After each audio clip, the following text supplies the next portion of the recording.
औज़ुबिल्लाहिमिनश्शैतानिर्रजीम बिस्मिल्लाहिर्रहमानिर्रहीम। आज का जो टॉपिक है हमारा स्टूडेंट, उससे पहले हम ये देख लेते हैं कि सेपरेबल इक्वेशन है। आज आप इस लेक्चर में सीखेंगे कि सेपरेबल इक्वेशन कैसे हल की जाती हैं। तो ये आपका जो लेक्चर है, ये लेक्चर नंबर है आपका 4, लेक्चर नंबर 4। इससे पहले जो तीनों लेक्चर हैं वो लाजमी देखिएगा अगर आप सही मानों में डिफरेंशियल इक्वेशन सीखना चाहते हो।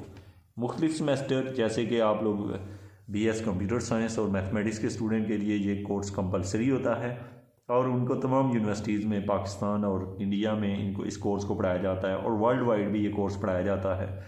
इसकी अहमियत के बारे में हम पहले भी बात कर चुके हैं। आज हम बात करेंगे कि जो हमारे पास है सेपरेबल इक्वेशंस, जैसे कि इसके बारे में किसी भी किस्म का क्वेश्चन आए तो हम कैसे हल करते हैं। उससे पहले मैं आपको ये बता चुका हूँ कि सेपरेबल जो फर्स्ट आर्डर डिफरेंशियल इक्वेशन होती है उसको हल करने के ये 6 तरीके हैं।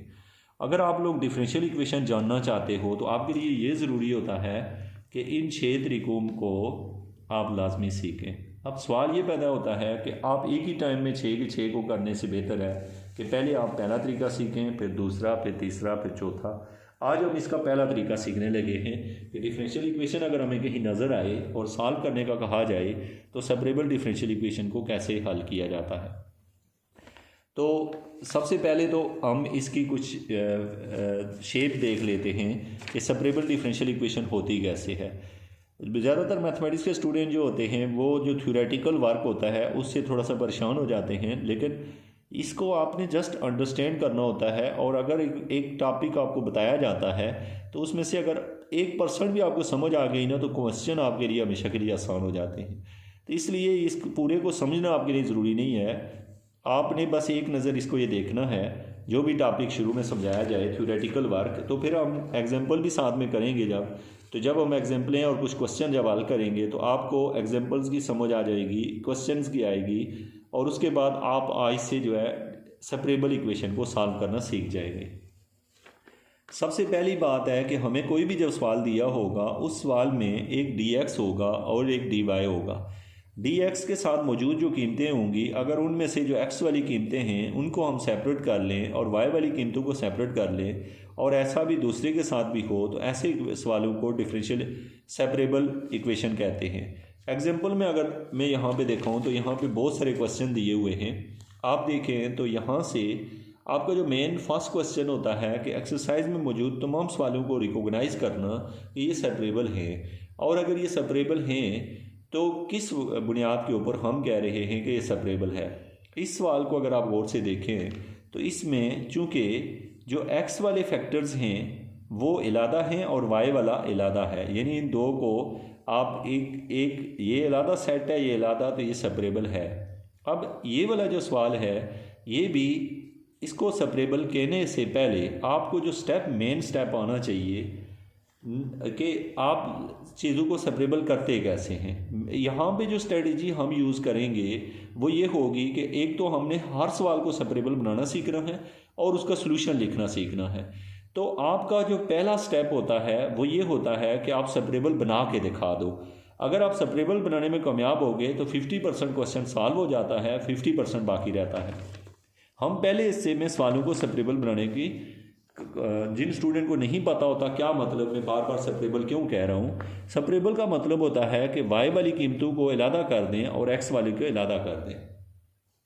अब यहाँ पे जैसे लिखा हुआ है कि dy over dx equal to X square over y into 1 plus X cube. ये जो सवाल लिखा हुआ है, इस सवाल में आप देखें तो यहाँ पर इस क्वेश्चन में हम y वाली कीमत को इधर मल्टीप्लाई कर दें।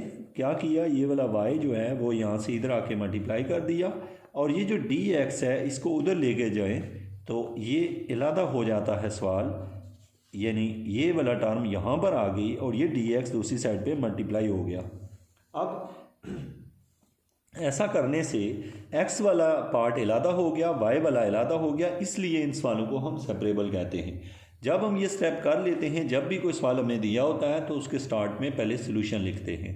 सलूशन लिखने के बाद उस सवाल को दोबारा लिखते हैं, लिखने के बाद उनको जुदा करते हैं। इस जुदा करने के अमल को सेपरेशन कहते हैं, सेपरेबल, इसीलिए इसे मेथड ऑफ सेपरेबल कहते हैं, क्योंकि इसमें हम वेरिएबल को सेपरेट कर लेते हैं। जो ही हम सेपरेट कर लेते हैं तो उसके अगले स्टेप में सवाल को दोबारा देख के लिखते हैं, जैसे कि यहाँ मैंने लिख दिया है। अब आप क्या करते हैं कि इसकी इस साइड पे भी इंटीग्रेशन डाल देते हैं और इस साइड पर भी। अब जो मेन चीज़ होती है किसी भी सेपरेबल क्वेश्चन में, वो उसके दो ही स्टेप होते हैं। पहले स्टेप में आप उनको सेपरेट करते हैं और स्टेप 1 में आप उनको सेपरेट करते हैं और साथ में उसके ऊपर इंटीग्रेशन का सिंबल डाल देते हैं। स्टेप नंबर 2 में हमें उन सवालों की इंटीग्रेशन आनी चाहिए। अब स्टूडेंट जो ये सीख जाता है कि सवाल को सेपरेबल कैसे करना है, जो कि हम यहाँ पे मुख्तलिफ एग्जाम्पल से देखेंगे कि कैसे सेपरेबल करना है, उसके बाद उसके लिए मेन फैक्टर होता है कि सवाल को इंटीग्रेट करना। इंटीग्रेट करने के लिए आप लोगों ने चैनल के ऊपर जाके टेक्निक्स ऑफ इंटीग्रेशन देखें, जो कि कोर्स आप पहले पढ़ चुके होते हैं। उससे आप किसी भी सवाल को इंटीग्रेट करना सीख जाते हैं। तो आपको इंटीग्रेशन का आना आपके लिए ज़रूरी होता है जब आप स्टडी कर रहे होते हैं डिफरेंशियल इक्वेशन, तो क्योंकि हर डिफरेंशियल इक्वेशन में इंटीग्रेशन इन्वॉल्व होती है।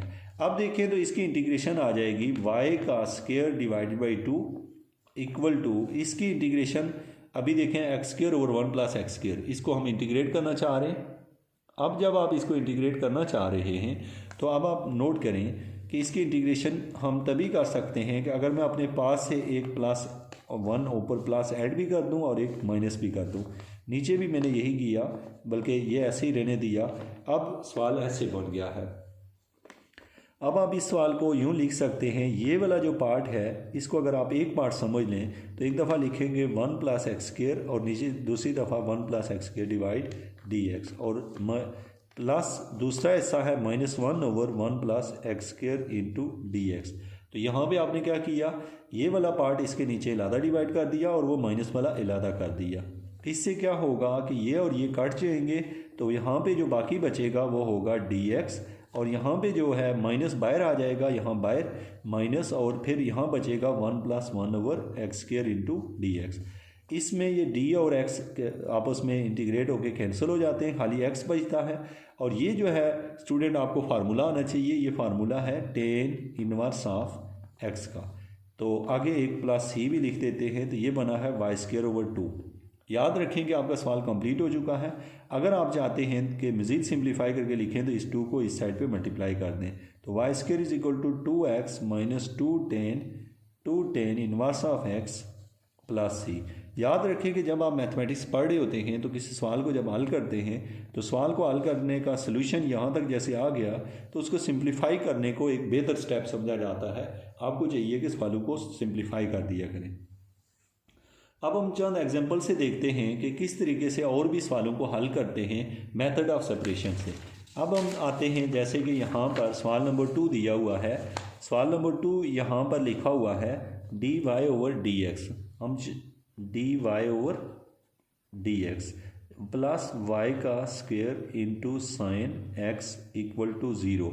अब आपको देखते ही पता है कि ये सवाल सेपरेबल है कि नहीं। कैसे पता चलता है, आपको नज़र आ रहा है कि यहाँ पे x वाला पार्ट इलादा है, y वाला इलादा है। तो हम क्या करेंगे, पहले स्टेप में आपने सॉल्यूशन में सवाल को दोबारा लिख लिया। लिखने के बाद D Y over D X लिखना है और ये टर्म यहाँ से उधर जाएगी, तो minus Y square into sine X ऐसे लिख लिया।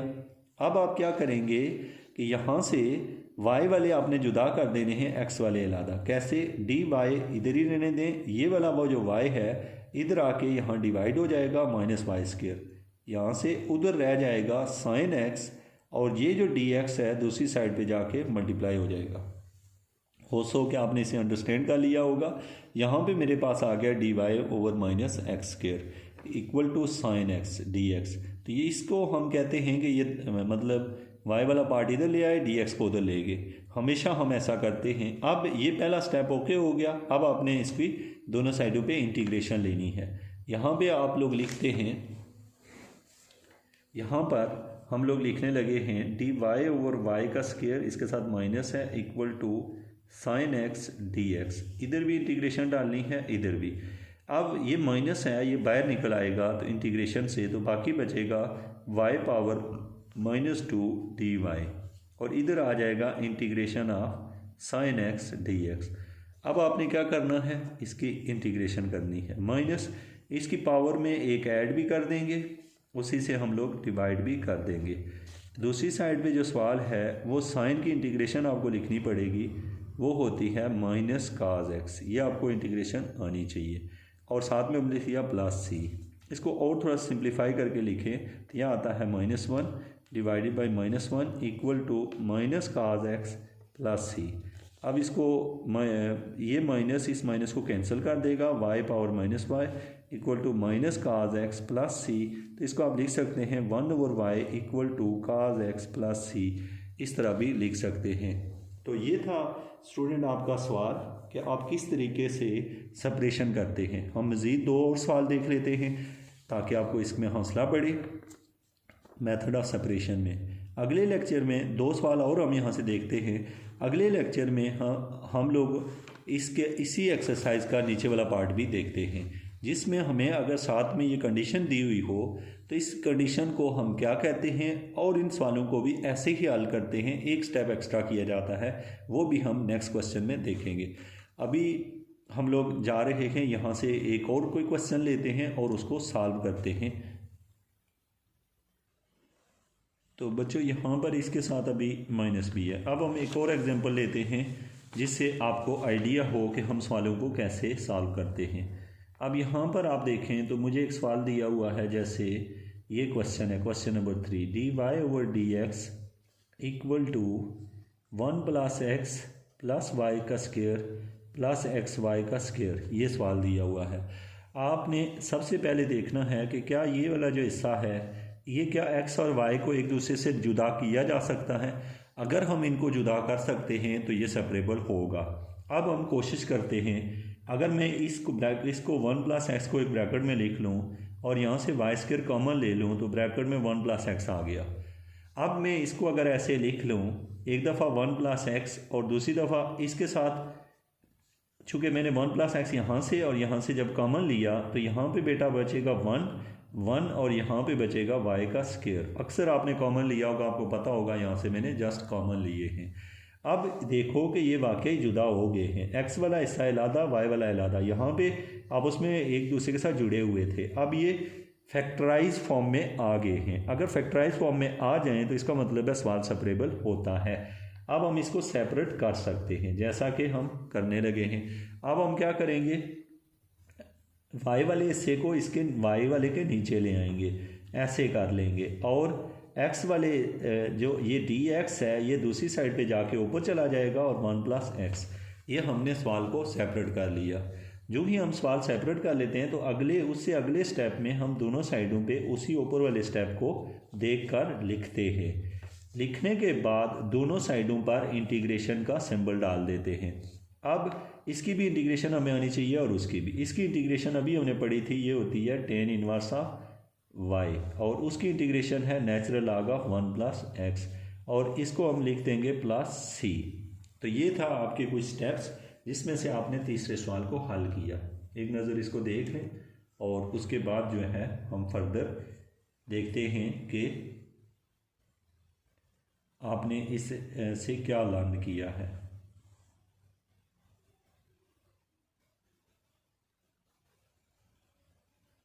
यहाँ पर स्टूडेंट हमने ये देखा कि ये जो पार्ट है यहाँ पर सेपरेट बनाने के दौरान, यहाँ पर मुझे ये टर्म यहाँ से यहाँ लिखनी है, न कि यहाँ लिखनी है। अगर यहाँ होती तो इस तरह इंटीग्रेट होता, यहाँ से ये हम नहीं लेंगे स्टेप। इस स्टेप को मैं दोबारा डिस्प्ले कर रहा हूँ। हुआ यूँ है कि यहाँ से ये टर्म इधर आके डिवाइड होगी, लेकिन ये टर्म अपनी जगह पे थी, मैंने उसको गलती से डिवाइड कर दिया। dy/1 + y का स्क्वायर इक्वल टू दूसरी साइड पे ये टर्म चूँकि यहाँ आके डिवाइड हो चुकी है तो dx जो 1 + x इधर ही है और साथ में आ जाएगा dx। ठीक है, अब अगर आप इसकी इंटीग्रेशन अगले स्टेप में दोबारा लिखें और इंटीग्रेशन करें, 1 + y का square equal to 1 + x into dx। अब आप क्या करेंगे, इधर भी इंटीग्रल डालें, इधर भी डाल लिया। अब इसकी इंटीग्रेशन होती है tan इनवर्स ऑफ y, और उसकी इंटीग्रेशन होगी बच्चों 1 की इंटीग्रेशन हो जाएगी x और x की हो जाएगी x² / 2 + c। तो ये आपने क्वेश्चन सॉल्व कर लिया। तो जब हम सेपरेबल बनाते हैं तो जैसे यहाँ पर आपने देखा कि मैंने इसको गलती से नीचे लिखा है, आपने ये असल में dx उधर गया और ये इधर डिवाइड हुआ, इस वजह से ये टर्म इस तरह है। ओके, अब आपकी आसानी के लिए मेरे जो लेक्चर सीरीज़ हैं आपने इनको यूं वॉच करना है। सबसे पहले आपने जैसे सेपरेबल सीखा, प्रैक्टिस की, और जो सवाल आपको नहीं आता है वो यहाँ पे, जो कि सारे नेक्स्ट पार्ट में हम लोग बात करेंगे यहाँ से बाउंड्री वैल्यू प्रॉब्लम की। बाउंड्री वैल्यू प्रॉब्लम कैसे हल होते हैं, और साथ में आपने ये क्वेश्चन जब सीख लोगे, इनिशियल वैल्यू प्रॉब्लम और बाउंड्री वैल्यू, और फिर उसके बाद आप इस एक्सरसाइज को भी मैं पूरी को एक दफ़ा आपको व्यू करवा दूंगा एक लेक्चर के अंदर, जिसमें आपको किसी भी क्वेश्चन, किसी सिंगल क्वेश्चन में भी प्रॉब्लम हो तो आपने ये लेक्चर देखने के बाद वो भी वॉच कर लेना है। उससे फिर आपको किसी भी किस्म का एग्ज़ाम में क्वेश्चन आए तो आप उसको रिवाइज़ कर सकते हैं। Thank you so much.